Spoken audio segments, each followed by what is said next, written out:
ಓಂ ನಮೋ ನಾರಾಯಣ. ಓಂ ನಮೋ ನಾರಾಯಣ.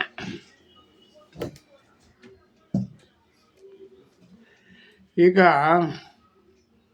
ನಮ್ಮ ರಾಜ್ಯದ ನವ ಮುಖ್ಯಮಂತ್ರಿ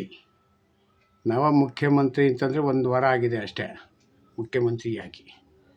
ಅವರು ಒಂದು ಹೈ ಡ್ರಾಮಾ ನಡೀತು ಅವರ ಸಚಿವ ಸಂಪುಟದಲ್ಲಿ.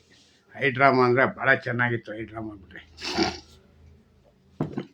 ರೆಡ್ಡಿ ರಾಜೀನಾಮೆ, ಏನೋ ರಾಮಲಿಂಗಾರೆಡ್ಡಿ ರಾಜೀನಾಮೆ ಅಂತ. ರಾಮಲಿಂಗಾರೆಡ್ಡಿ ರಾಜೀನಾಮೆ ಮಾಡಿಬಿಟ್ಟು ಏನು ಮಾಡ್ದ, ಹೊಸೂರಿಗೆ ಹೋಗ್ಬಿಟ್ಟ. ಹೊಸೂರಿಗೋ ತಮಿಳ್ನಾಡಿಗೋ ಎಲ್ಲ ಹೋಗ್ಬಿಟ್ಟ. ಆಮೇಲೆ 9 ಗಂಟೆ, ರಾತ್ರಿ 9ಕ್ಕೋ 10 ಗಂಟೆಗೋ ಮುಖ್ಯಮಂತ್ರಿಯವರು ಟ್ರೇಸ್ ಮಾಡಿ ಕೂತ್ಕೊಂಡು ಮಾತುಕತೆ ಎಲ್ಲ ಮಾಡಿ ಡಿಸ್ಕಸ್ ಮಾಡಿದ್ರು. ಆಮೇಲೆ ಏನು ಮಾಡಿದ್ರು, ಇವ್ರಿಗೂ ಬಗ್ಲಿಲ್ಲ. ಆಮೇಲೆ ಸುರ್ಜೇವಾಲಾ ಬಂದು ಸುರ್ಜೇವಾಲಾ ಅವರು ಮಾತಾಡಿ, ಸುರ್ಜೇವಾಲಾ ಮತ್ತು ಸಿದ್ದರಾಮಯ್ಯ ಮತ್ತು ಬಿ ಕೆ ಹರಿಪ್ರಸಾದು ಎಲ್ಲರೂ ಮಾತಾಡಿ ಇದನ್ನು ಬಗೆಹರಿಸಿದ್ರಂತೆ. ಇದು ಡ್ರಾಮಾನೇ, ಹೈ ಡ್ರಾಮಾನೇ ಅಂತ ಪಕ್ಕ ಗೊತ್ತಾಗುತ್ತೆ. ಯಾಕೆಂತಂದರೆ ಏನೋ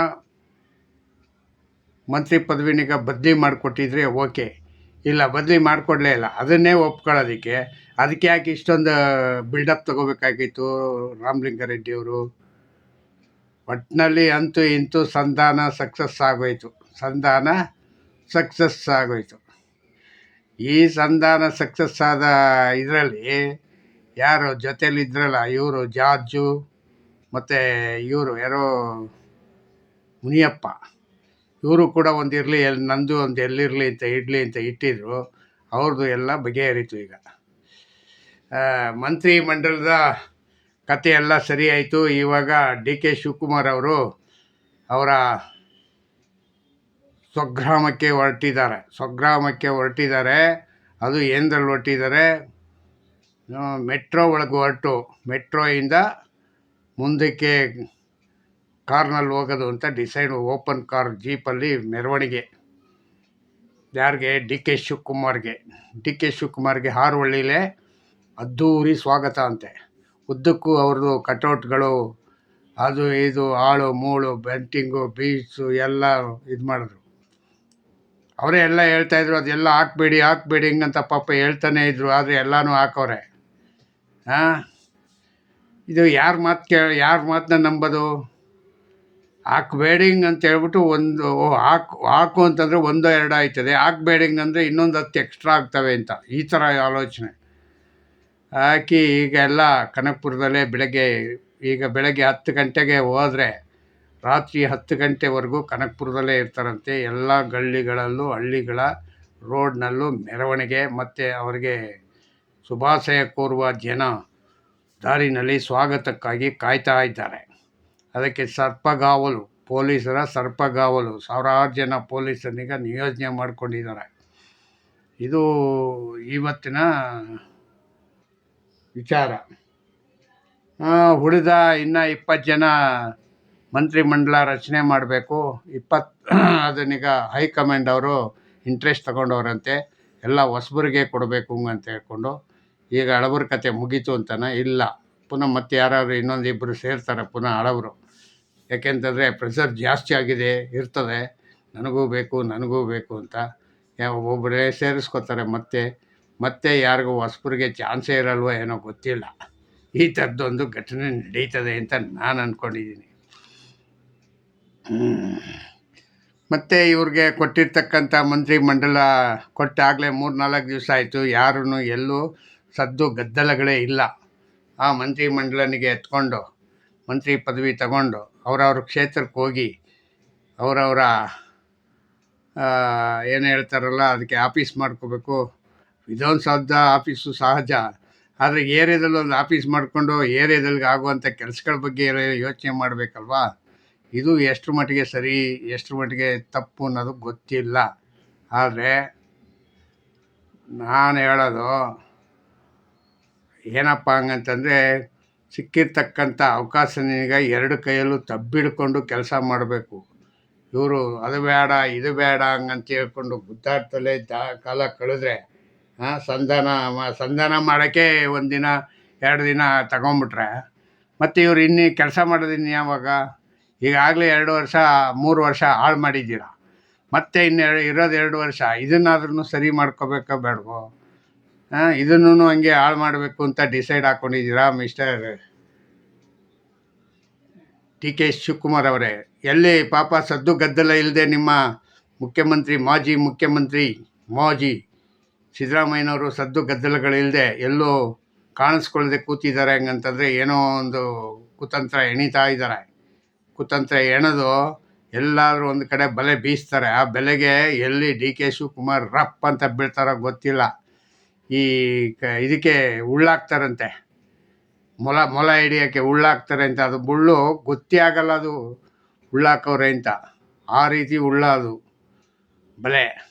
ಆ ಬಲೆಗೆ ಆ ಥರ ಬಲೆನಿಗೆ ಹಾಕ್ಬಿಟ್ಟು ಡಿ ಕೆ ಶಿವಕುಮಾರನ್ನ ಕೆಡಿಬೇಕು ಅಂತ ಎಲ್ಲ ತಂತ್ರಗಳು ನಡೀತಾ ಇದೆ ಅಂತ ನನ್ನ ಮನಸ್ಸು. ಯಾಕೆಂದರೆ ಸದ್ದು ಗದ್ದಲ ಇಲ್ವಲ್ಲ.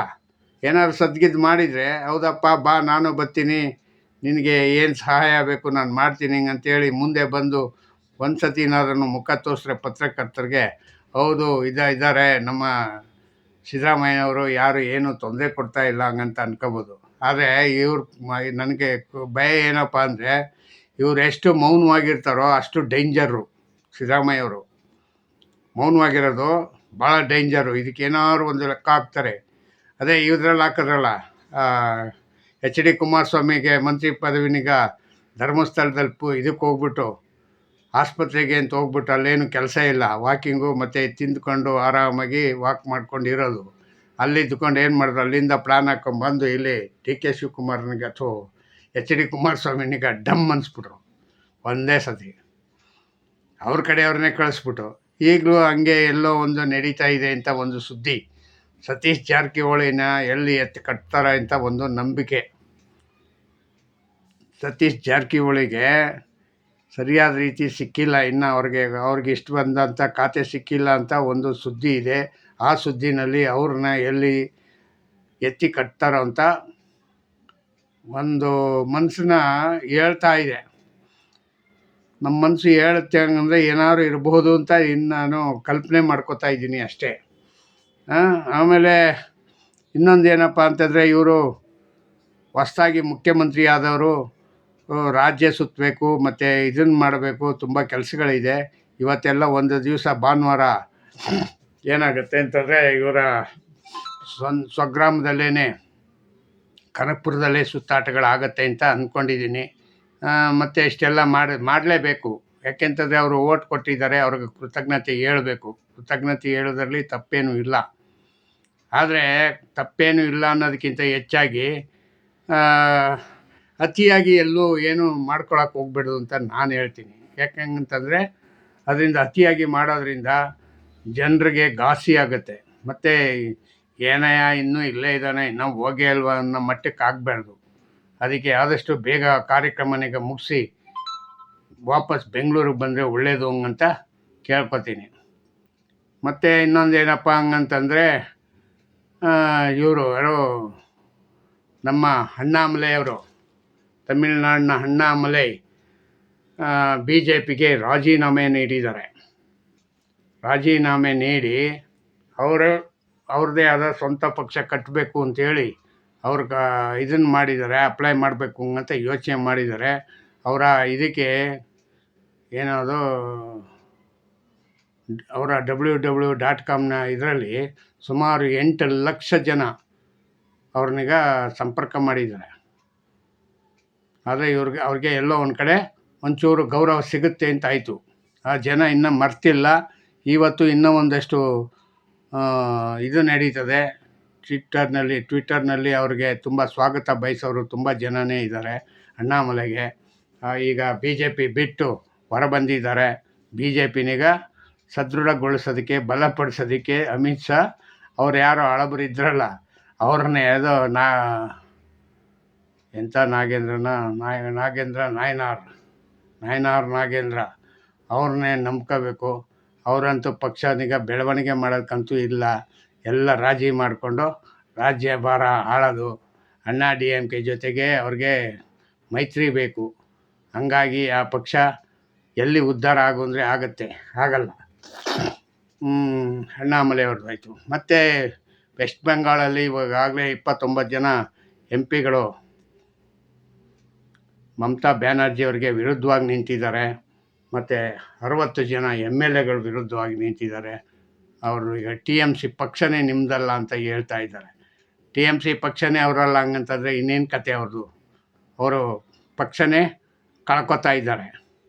ಹೆಂಗೆ ಅಂದರೆ ಮಹಾರಾಷ್ಟ್ರದಲ್ಲಿ ಉದ್ಧವ್ ಠಾಕ್ರೆ ಮತ್ತು ಶರದ್ ಪವಾರ್ ಅವ್ರು ಮಾಡಿಕೊಂಡ್ರು, ಹಂಗೆ ಆಗ್ತಾ ಇದೆಯಂತೆ ಸೇಮ್ ಅಲ್ಲೂ ಕೂಡ. ಮುಂದಿನ ಇದರಲ್ಲಿ ಎಲ್ಲರೂ ಅಲ್ಲಿ ಇಡೀ ವೆಸ್ಟ್ ಬೆಂಗಾಲಲ್ಲಿ ಎಲ್ಲ ಇರ್ತಕ್ಕಂಥ ಎಮ್ ಎಲ್ ಎಗಳು ಬಿ ಜೆ ಪಿ ಆಗಬೇಕು ಅಂತ ಬಿ ಜೆ ಪಿಗೆ ಬರ್ತೀವಿ ಅಂತ ಇದು ಮಾಡವ್ರೆ. ಇವರು ಅದನ್ನೀಗ ಒಪ್ಕೊಂಡಿಲ್ಲ. ಈಗ ವಿರೋಧ ಪಕ್ಷ ನಾಯಕರಾಗಿ ಅವರನ್ನೇ ಒಂದು ಗುಂಪಾಗಿ ಕೂರಿಸಿದ್ದಾರೆ. ಇನ್ನೂ ಅದು ಇತ್ಯರ್ಥ ಆಗಿಲ್ಲ. ಆದರೆ ಇವರು ಟಿ ಎಮ್ ಸಿ ಮೇಡಮ್ ಅವರು ಅವ್ರಿಗೆ ಈಗ ದಿಕ್ಕು ತೋಚದಂತ ಆಗಿದೆ. ಈಗ ಅವ್ರು ಏನು ಮಾತಾಡಬೇಕು ಏನು ಮಾಡಬೇಕು ಅನ್ನೋದು ಇನ್ನೂ ಅವ್ರಿಗೆ ಅರ್ಥ ಆಗಿಲ್ಲ. ಇಷ್ಟು ಕಾರ್ಯಕ್ರಮಗಳು ನಡೆದಿದೆ. ಮುಂದೆ ನಾನು ಇನ್ನೂ ಹೊಸ ವಿಷಯಗಳನ್ನೀಗ ನಾನು ಪ್ರಯತ್ನ ಪಡ್ತೀನಿ. ಜೈ ಹಿಂದ್, ಜೈ ಕರ್ನಾಟಕ ಮಾತೆ. ಓಂ ನಮೋ ನಾರಾಯಣ, ಓಂ ನಮೋ ನಾರಾಯಣ.